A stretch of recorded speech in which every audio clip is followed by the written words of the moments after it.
Welcome back to States of Ambition, where we uncover the incredible stories of human ingenuity that shaped our world. Today, we're diving into the unbelievable tale of Venice, a city built on mud, defying nature itself. Over 1,500 years ago, desperate refugees fled to marshy islands to escape barbarian invasions.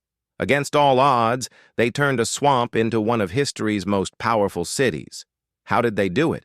If you love stories of resilience and engineering marvels, smash that like button, subscribe, and ring the bell to join our ambitious community. Let's dive into the miracle of Venice. The year was around 452 CE, and the mighty Roman Empire was crumbling. Barbarian tribes like the Visigoths and Huns swept across Europe, sacking cities and spreading terror. In northern Italy, Roman citizens faced a grim choice: stay and face death or flee. Trapped between the Adriatic Sea to the east and the Tyrrhenian Sea to the west, their options were limited. Their only hope lay in a cluster of over 150 small, marshy islands in a lagoon 5 kilometers off the mainland. These islands, surrounded by salt water and soft, muddy soil, were no paradise. The ground was so unstable that a person could sink just by standing on it. Many urged returning to the mainland, but that meant certain death at the hands of the invaders. With no other choice, these refugees, ordinary people, not engineers or builders, decided to make the impossible possible.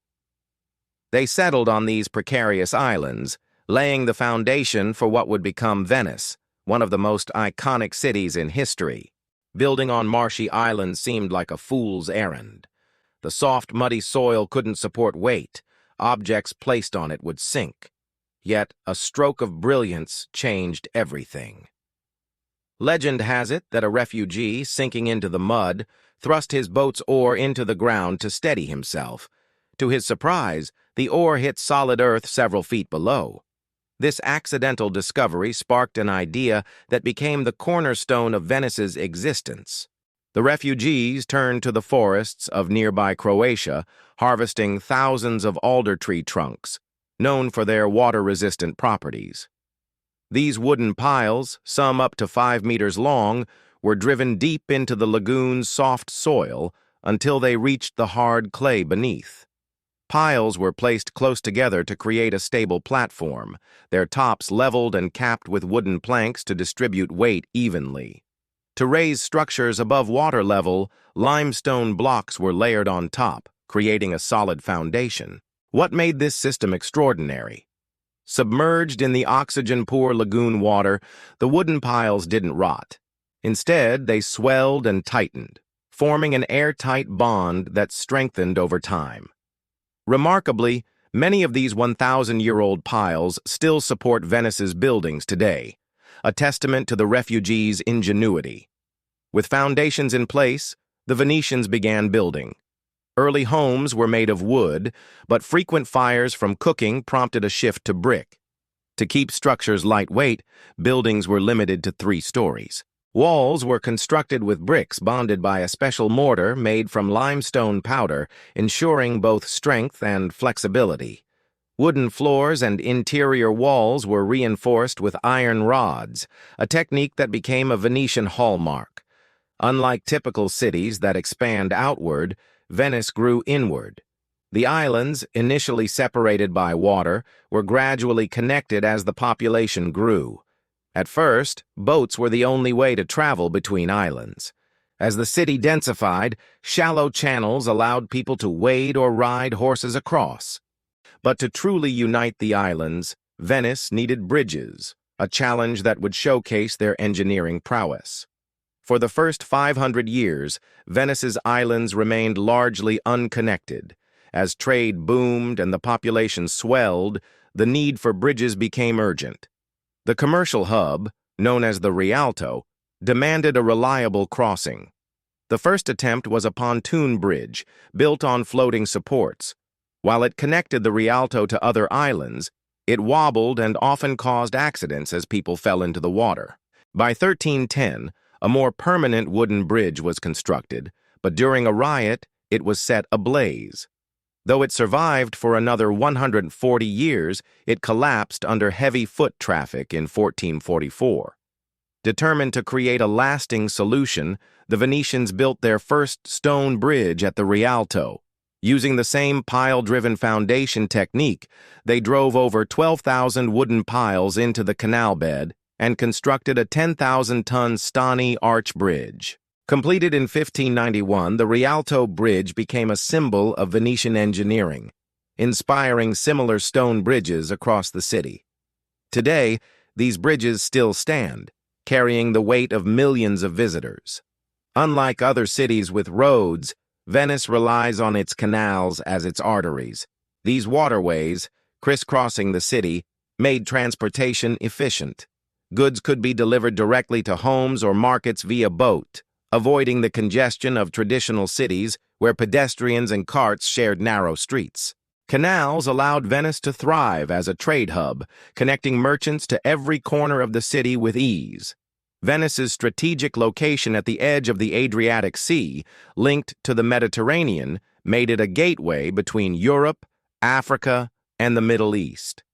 Ships could sail directly to Venice, unloading goods for trade across Western and Eastern Europe. Empty cargo ships returning from Venice offered cheap transport, fueling the city's economy. By the Middle Ages, Venice was one of Europe's wealthiest and most powerful cities, its prosperity built on its unique geography and engineering. As Venice's population grew to 170,000, a new challenge emerged: fresh water. Surrounded by salt water with no natural springs or rivers, the city relied on mainland water deliveries, transported in drums by boat. But as demand outstripped supply, the Venetians devised a brilliant solution.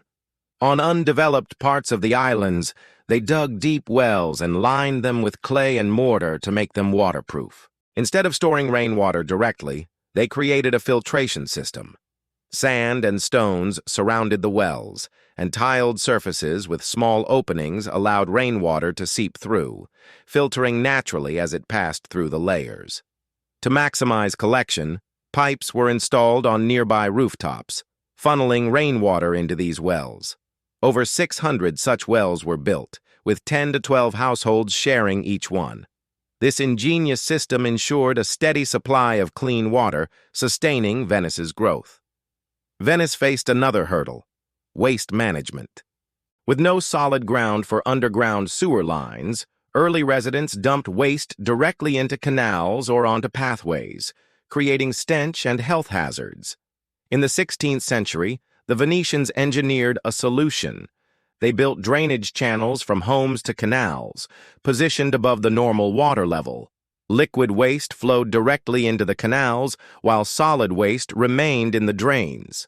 During high tides, which occur twice daily, canal water surged into the drains, flushing solid waste into the lagoon. The saltwater's natural disinfectant properties kept the canals relatively clean. Remarkably, this system, developed centuries ago, still functions today. Venice's engineering marvels, foundations, canals, bridges, and sewerage, have endured for over 1,000 years. Yet the city faces challenges. It's sinking at a rate of 1 to 2 millimeters per year due to natural subsidence. Known as aqua alta, seasonal flooding submerges walkways in winter, a phenomenon worsened by climate change. With no cars or motorbikes, Venice remains a pedestrian and boat-driven city. Today, it attracts 6 million tourists annually, but its local population has dwindled to under 50,000 as rising costs push residents to the mainland. Venice's story is a testament to human ambition and ingenuity, turning a muddy lagoon into a global powerhouse. From wooden piles to stone bridges, the Venetians defied nature to build a city like no other. What inspires you about this incredible tale? Share your thoughts in the comments. If this story amazed you, hit that like button, share it with your friends, and subscribe to States of Ambition for more epic stories of human triumph. Don't forget to ring the bell so you never miss an episode. Until next time, stay ambitious and keep dreaming big.